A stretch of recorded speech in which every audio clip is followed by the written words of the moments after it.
Budget 2024 के बाद केंद्रीय मंत्री धर्मेंद्र प्रधान ने कहा, इस बजट में रोजगार, शिक्षा, कौशल, एमएसएमई और मध्यम वर्ग पर ध्यान केंद्रित किया गया है। बिहार, झारखंड, उड़ीसा और आंध्र प्रदेश में बुनियादी ढांचे की विकास पर जोर दिया गया है। खास रोजगार के लिए अनेक योजनाएं हैं, स्किलिंग के लिए योजनाएं हैं, मध्य वर्गीयों की सशक्तिकरण हो, विशेष करके उनकी जिंदगी में और सहूलियत आए, उसके लिए अनेक योजनाएं हैं। और देश की, कोई भी देश की अर्थनीति की मजबूत स्तंभ उस देश की एमएसएमई होता है। इस बजट में ये चारों सेक्टर के लिए एम्प्लॉयमेंट, स्किलिंग, एमएसएमई और मिडिल क्लास, ये 4 फोकस एरिया है। इस बजट में पहली बार 11.11 लाख करोड़ रुपया की कैपिटल स्पेंडिंग हुई है।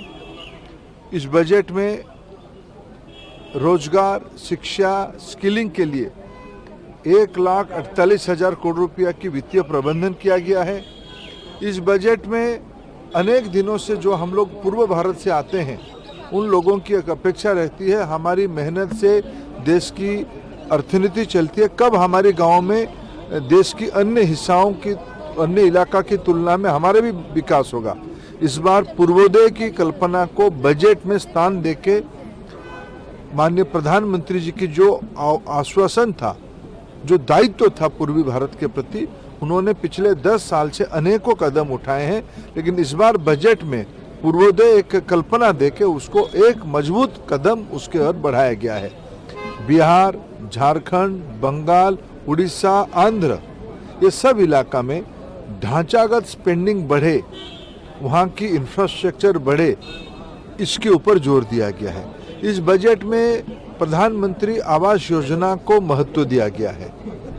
मुद्रा लोन में जो सेकंड लेवल है, उस पर जोर दिया गया। उसमें देश की अर्थनीति ट्रिकल डाउन इम्पैक्ट की तरफ, नीचे अर्थनीति के जो एकदम नीचे पायदाने पे जो स्टेक होल्डर है, वो भी उसके लाभार्थी हो पाएगा, उसको और मजबूती से आगे जा पाएगा। अनेक टैक्स की सहूलियत दी गई है।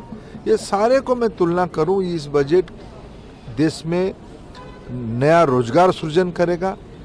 Next generation skilling, upskilling, reskilling की कल्पना इस बजट में की गई है।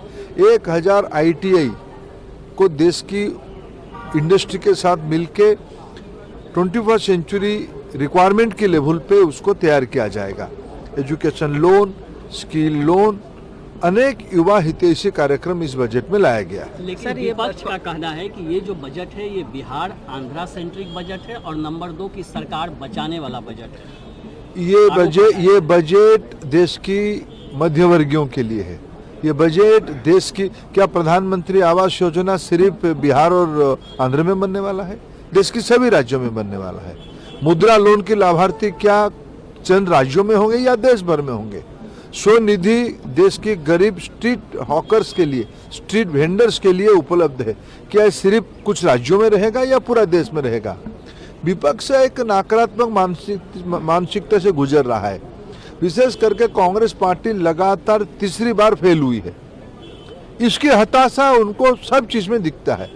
इस बजट को मैं स्वागत करता हूं। सर, इंटर्नशिप की एक नई योजना आई है, उसमें 1 करोड़ युवाओं को उसका लाभ मिलेगा, लेकिन कांग्रेस का कहना है कि ये उसका जो मैनिफेस्टो था उसको कॉपी किया है।